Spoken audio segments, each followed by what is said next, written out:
মই বদলি ৰাজমল চাহাবক মই গালি পাৰিছোঁ, কিন্তু এটা কথা ক'ব লাগিব, উজনি অসমৰ বাগাকান্ত ৰাইজৰ কাৰণে বদলি ৰাজমল চাহাবে যিখিনি ত্যাগ কৰিলে, সঁচা কথা ক'বলৈ গ'লে মোৰ অন্তৰ জয় কৰিছে।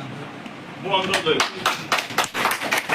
ৰাজমল চাহাবক মই সুস্বাস্থ্য কামনা কৰিছোঁ আৰু নেদেখা দিনক মই আশীৰ্বাদ বিচাৰিছোঁ। অনাগত দিনত আজমল চাহাবক ঠিক এই ধৰণে ৰাইজৰ কাম কৰিবলৈ এটা শক্তি দিয়ক। ইয়াৰ আগতে মই আৰু এটা কথা ক'ব বিচাৰিছোঁ, আমিও যদিও বান বিভীষিকাৰ মাজত আছোঁ, তাৰপিছতো কিছুমান কথাত আমাৰ মনত আনন্দ লাগিছে।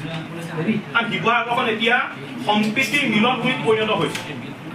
হিন্দুৱে মছজিদ চাফা কৰিছে, মুছলমানে নামঘৰ চাফা কৰিছে। তাতকৈ আমাৰ জীৱনৰ কাৰণে, বিশেষকৈ মোৰ জীৱনৰ কাৰণে, আমাৰ জীৱনৰ কাৰণে তেনে দৃশ্য আমি দেখা পোৱাই নাছিলোঁ, পাইছিলোঁ জানো? তাতকৈ ভাল কিন্তু হ'বলগীয়া একো বিষয় হ'বই নোৱাৰে। গতিকে মই এই মুহূৰ্তত আমি জাতীয় সংগ্ৰামী অসমৰ তৰফৰ পৰা এটা কথা মই স্পষ্টকৈ কৰিব বিচাৰিছোঁ, আমাৰ যিডাল সম্প্ৰীতি এনাজৰী এডাল আৰু অধিক শক্তিশালী হ'ব লাগিব।